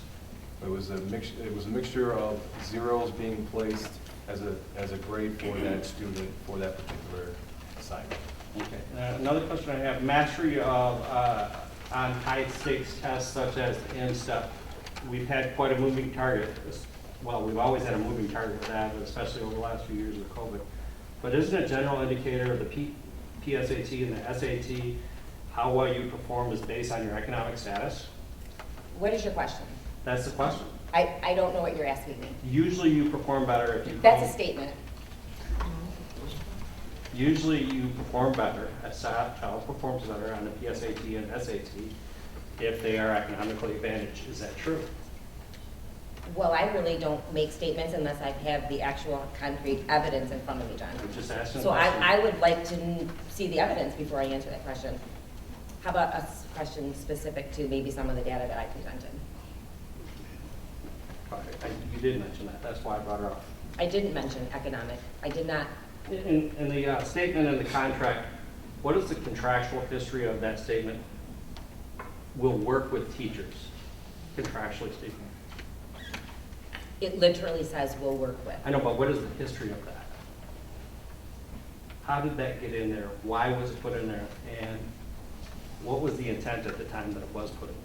You would be asking me to speak on behalf of historians.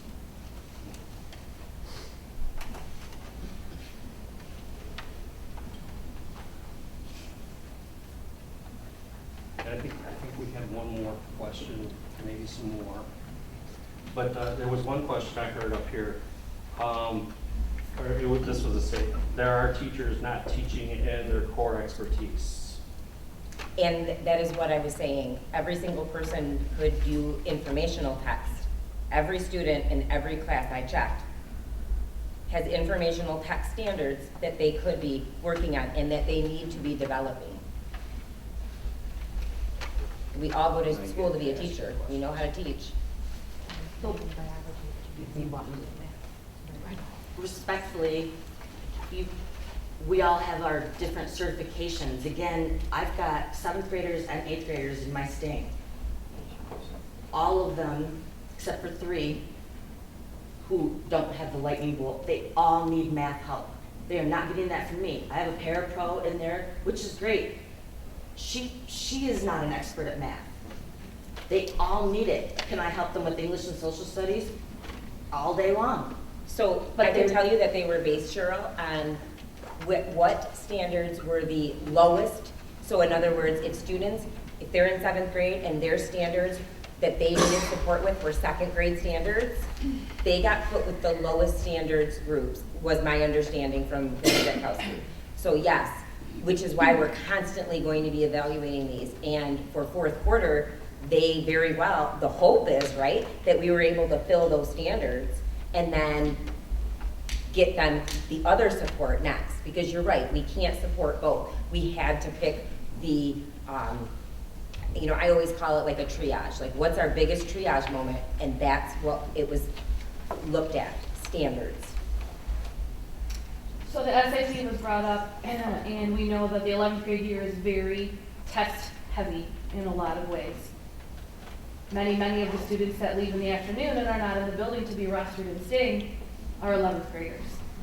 How do you address them not getting these interventions, supports, standards, and so forth in order to help increase the SAT and SAT score? Well, we started the SAT prep, and I would love to be able to offer that as a class next year. So like, for example, moving forward, there will be no more independent study classes for anything other than visual arts, because obviously we can't do band and choir on a remote, because it was always presented to me as if the teachers wanted it because they were already doing that.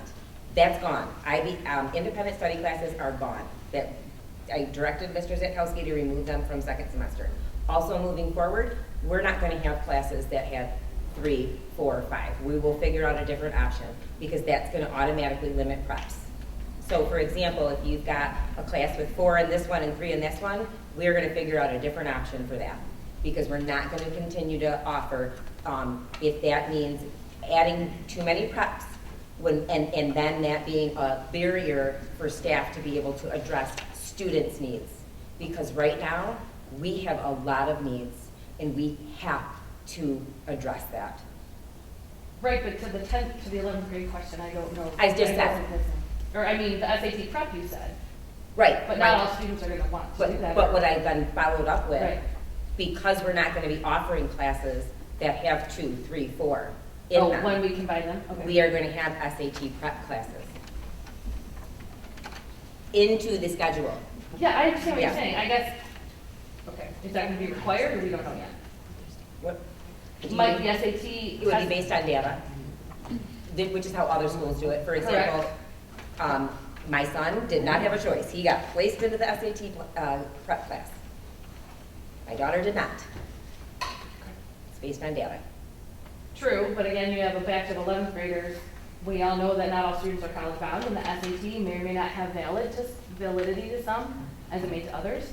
So how might we address those upperclassmen who aren't interested? So now we take this class and we bomb the SAT because I really don't care because I'm not going to school and I know that it's not going to affect me. That's a problem, but that's not a unique problem to Memphis. That's a problem that every school Yeah, has. I didn't say it was, but Yeah. now we've got a batch of kids who could be funneled into this class. Now our data's gonna tank because it's not valid. Anyway, it was just a question to the 11th graders, so I appreciate that, thank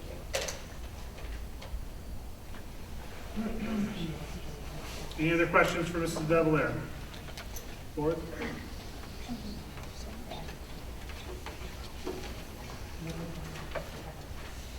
Okay, so on their grievance form that you printed out on here, they have like there's 16 teachers, 4 more class periods as listed on the master schedule. Therefore, they're entitled to staying on content-based support, but I'm not finding that in their contract. So like, where is that coming from?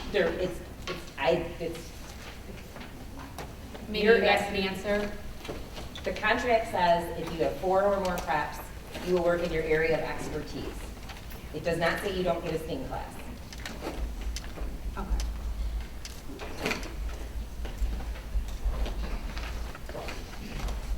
And the contract is on page, it's your appendix, on page 7. Actually 8, it goes on to the page 8. So it starts at the very top of page 8 where it says junior, senior high teachers will be responsible to instruct 5 regular class periods and STEAM. Instruct 5 regular class periods and STEAM.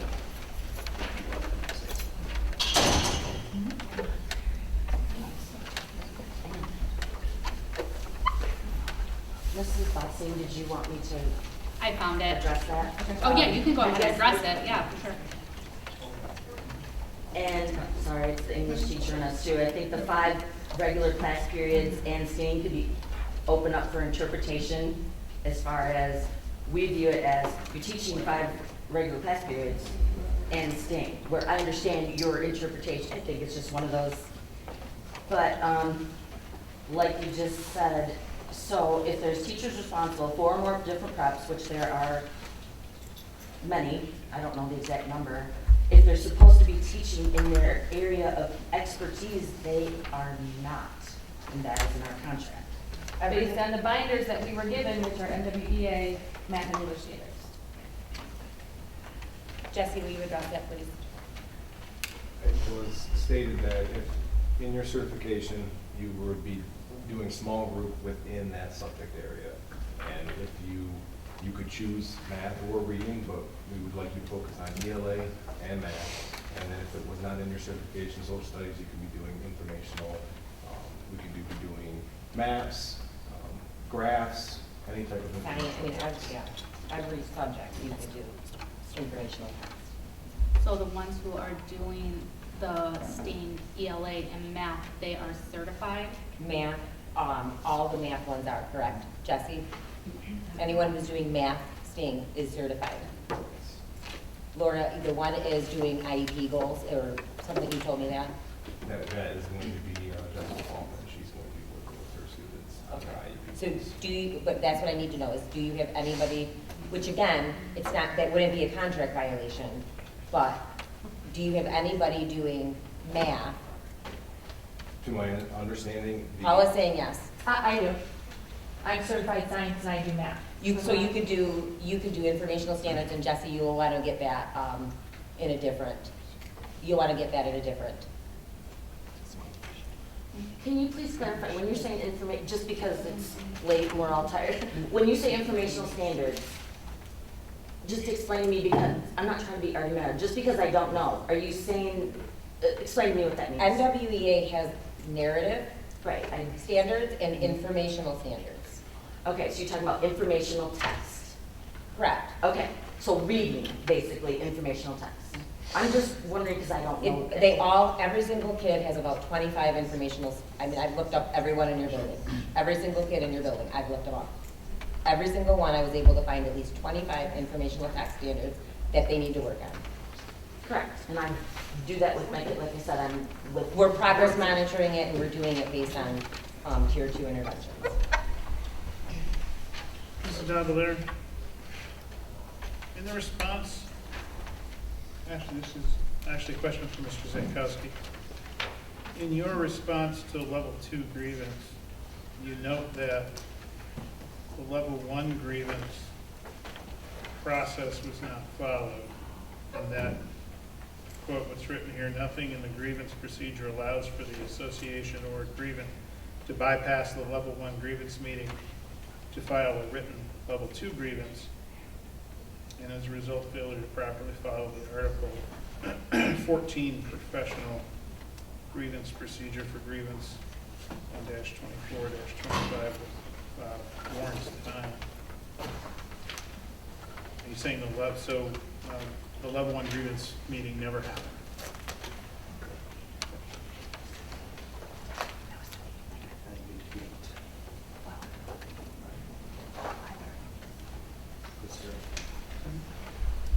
Any other questions for the administration?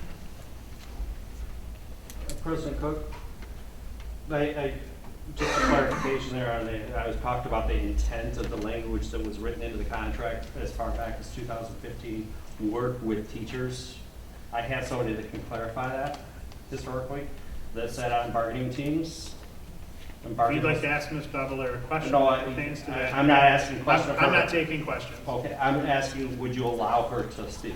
She may ask a question of is she a member of the MEA? She is a bargaining unit member, yes. And she may ask a question to Ms. Babalera or to any of the administrators. I didn't have a question, I was just going to clarify. I just had clarification on that.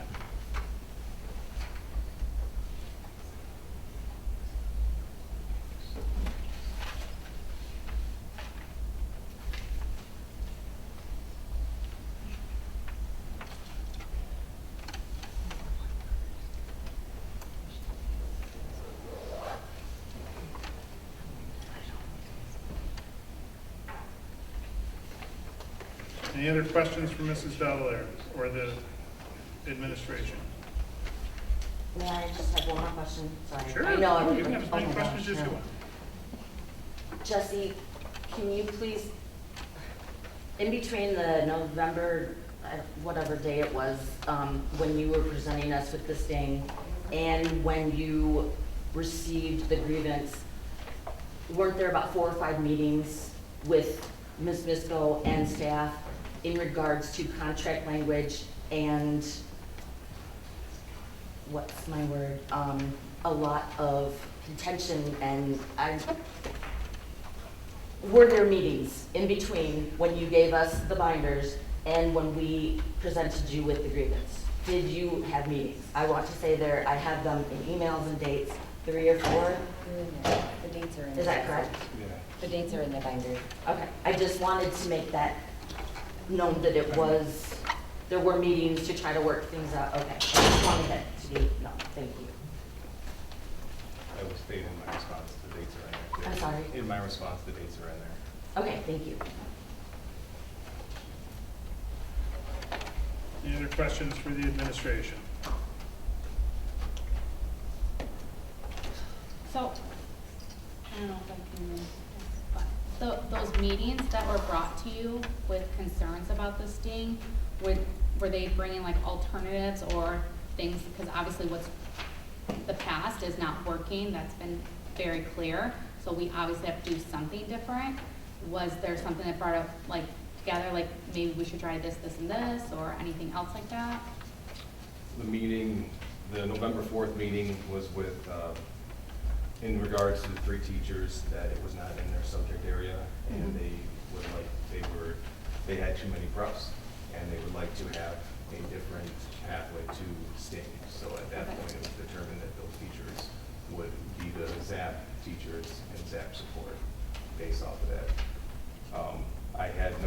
It was more information brought to me that we were unhappy with the change in restructuring, but there was. But no alternatives or anything like that? I think, did it say remedy sought? They wanted to be compensated, they wanted to go back to the original format, these were the remedies sought. Compensate teachers because of the schedule change. Return STING to the original format as of June through September. Return STING to support assignments. Meet with teaching staff to discuss improvement strategies. Include 10 or fewer special education, not more than 15.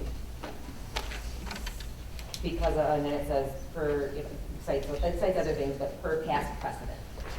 Can I maybe add a little bit to that? When we're talking about the 3 teachers that we originally said that had 4 more, and we tried to work with them, and he came up with a solution for them to do that. They had suggested using my path in their classes during STEAM as well, and that was one of the solutions we brought. But it just didn't go anywhere.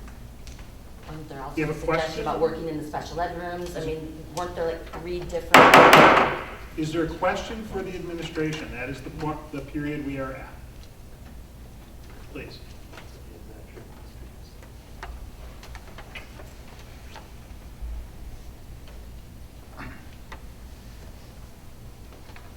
Hearing no more questions for the administration, we'll move into board deliberation.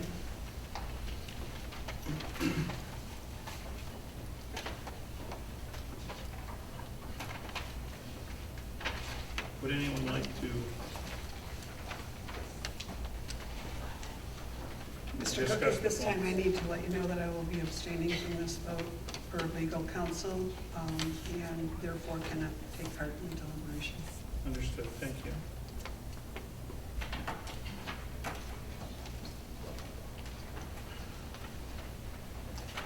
Any board member would like to start? I'm hearing both sides, Marty. I can definitely see both sides of this, but I kind of keep going back to why wasn't there better discussion early on? And I really, I'm having a hard time getting past the jumping right to the level 2, not following proper protocol. I know we have a process to follow, processes to follow. I'm struggling with that a little bit. That's where I'd like to start. I will say that October board meeting when the data was presented, every board member here was very adamant that there is change. I will say that we all, I'm not, well, I shouldn't speak for everybody, but my understanding as being on the board was that it was directed towards Sarah that we need to figure it out, because when they changed Win over the elementary and that small one-on-one, or not one-on-one, but that small group instruction, research has shown that's more best practice.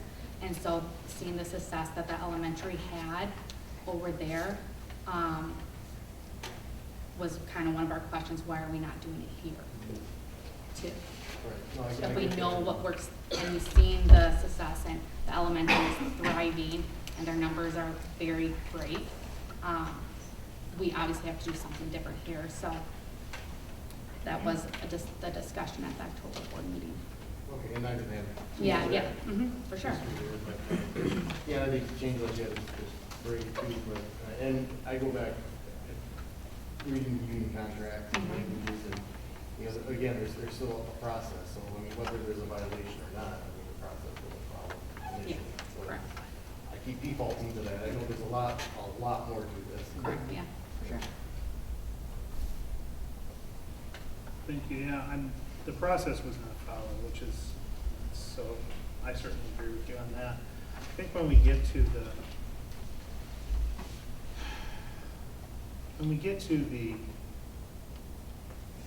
note from, or the letter of agreement from July 2015 and the assertion that peak and sting are the same, they're so materially different.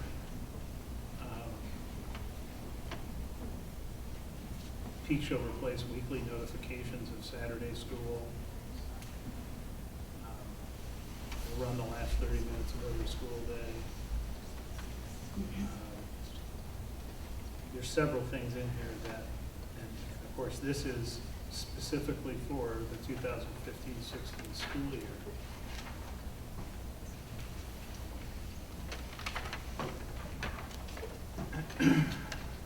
When, sorry, 8 million pages.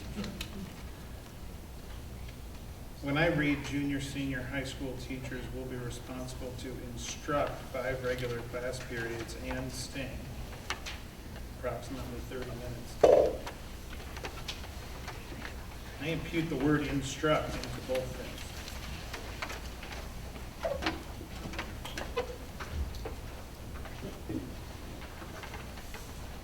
I don't believe those are separate.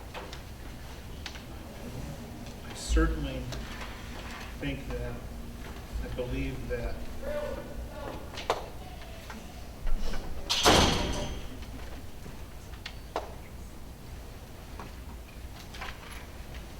prep that's called out in the contract is very clear.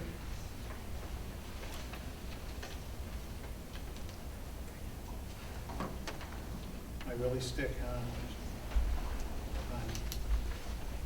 saying we're going to instruct those class periods in STEM. So it is an instructional period. I will tell you that past practice is, I agree that it is the old way of doing things. Past practice is not in the collective bargaining agreement. It's nowhere. I've read it cover to cover. So for me, past practice means nothing. Past practice is just the old way of doing things. Good, bad, or indifferent. I don't think there's anywhere else where you can use past practice in contract language when it's not there. That would be.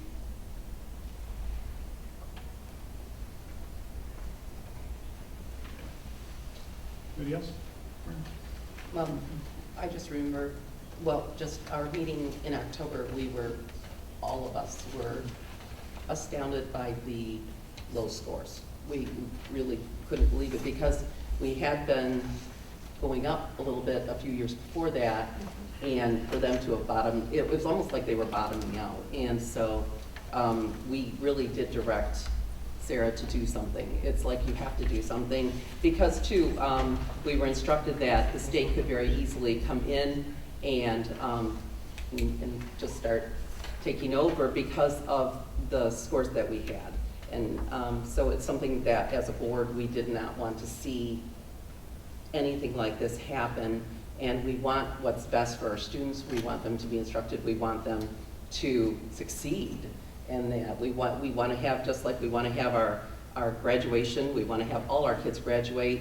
You know, we were pleased when even just the ZAP was introduced a couple of years ago, that, oh great, you know, we were hearing these kids, having grandkids that, I know one of them got zapped, and that just hearing the results, it's like, you know, but you're getting stuff done, you know, and then just also reading also with seeing this, it's the 5 regular class periods and STEAM. You know, I'm seeing that and, you know, in there. And yeah, I do feel there was maybe administration, you know, I'm also seeing in the contract violations, I do agree a little bit about the administration. They came at it maybe a little, I think maybe it would have been, in the working with the teachers, I think it would have been good if there was more communication. A little bit more of a, hey guys, this is what's going on and this can't happen and we've got to do something. And I feel bad that everyone didn't just come all around and say, let's do it, you know, even if it's got to be miserable for a semester, let's get these kids and let's get these scores up. And unfortunately, what we're seeing is that maybe the communication might not have been there as much. Maybe we went in a little hard, but when you see results like this and when you are the board and you are responsible and knowing that the state can step in at any time, that is not a good thing. I do see my name signed on all of these things because I've been here the longest. I've been here 20 years on this board, and I did, you know, I love this school, you know, and I want it to continue, and I want it to be the best that it can be.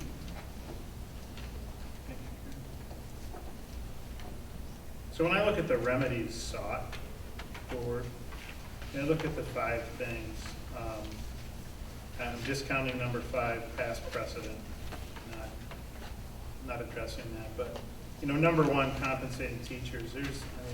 Both of my children are teachers. This is my retired teacher mother. There will never be enough money to pay our teachers what they deserve. I wish there was. However, just leave it at that. Number 2 is troubling. Return STING structure to original format as of June to September of 24. And I look at that and we were failing with the original format of STEM, which is trouble. I don't know why we would want to go back to that.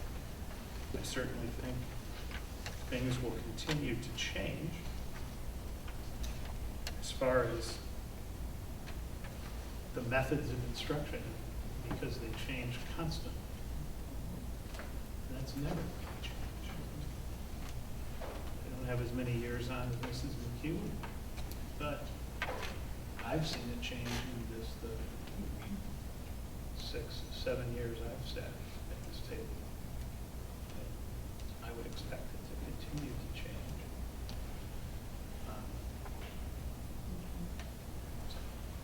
Anything else? Brian, are you able to answer a question? A legal question? Yeah, so in the contract where it says administration will work with teachers, how does the "we will work with" legally binding, like how does that look like? What does that look like? As far as like a contract interpretation perspective, usually you go by the plain meaning of the language.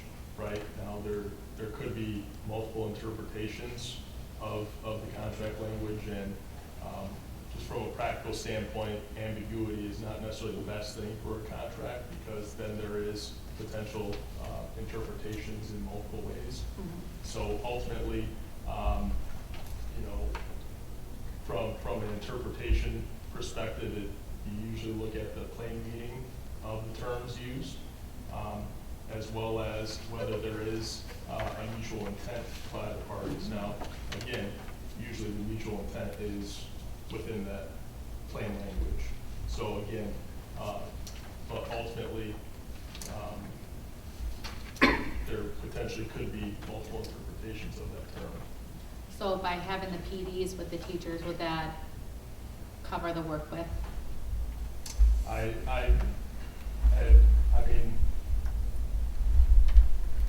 I think I don't want to substitute my judgment in for the boards. Okay. So again, as far as what that means from a legal standpoint, you would look at what the plain meaning or the common usage of those terms would be. Then obviously you can couple that with the intent of the parties based on their contract negotiations, if there is evidence provided of that.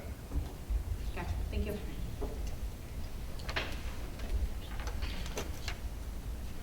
Is there anything else?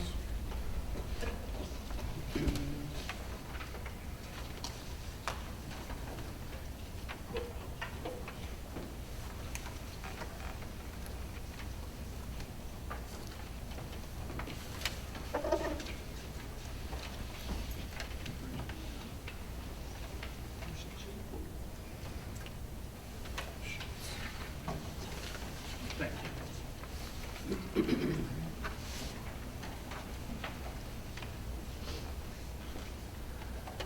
Any other deliberation from the board?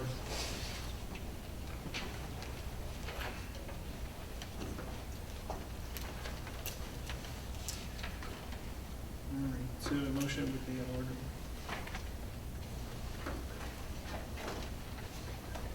Someone would like to make it, I'll capture it.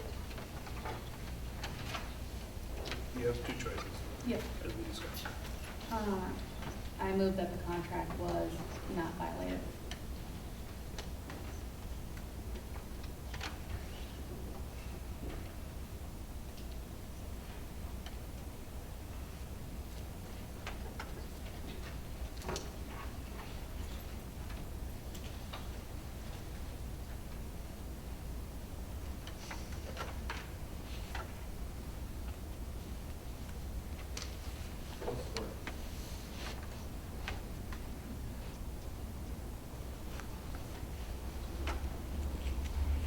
It was moved by member Bobsian, supported by member DeVos, that the contract was not violated.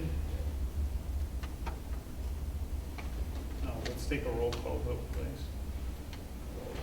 Hey, Mr. Cook, Yes. Mrs. Thompson, Abstain. Mrs. McHugh, Yes. Mrs. Bobbsey, Yes.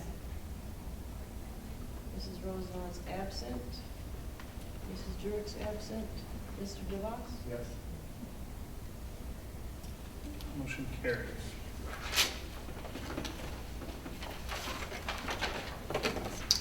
That written decision will be sent within the 10 days by myself. And done with, back to my agenda. Number E, we need a motion to go into closed session again, please. Go to closed session at 8:42.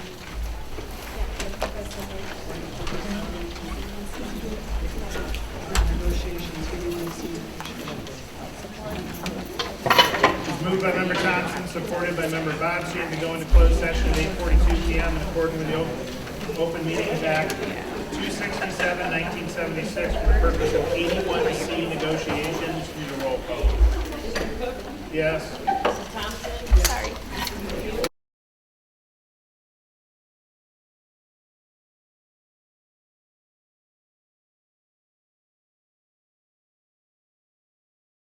All right, thank you. We are back in open session. I move to approve the AFSCME contract for February 4, 2025 through June 30, 2027, pending ratification by the union members as presented. Support.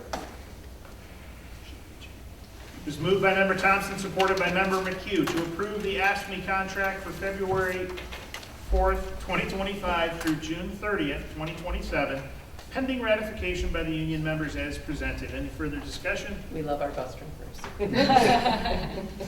Thank you. All in favor signify by saying aye. Aye. Any opposed? Motion carries. That brings us to superintendent comments. I've spoken a lot tonight. I think we're good. Any questions from Mrs. Davalier from the board? No, it was neat to see that Sarah was there at the concert to be able to present the plaque to Josh up in front of I was everyone. grateful that Marty couldn't do it, because that's how I landed the gig. Oh, I didn't know that. I didn't know it was supposed to be Marty, but it was just really neat At a budget meeting. to see her do It was that. And wonderful. it was just really neat. I couldn't decide my favorite song. Oh.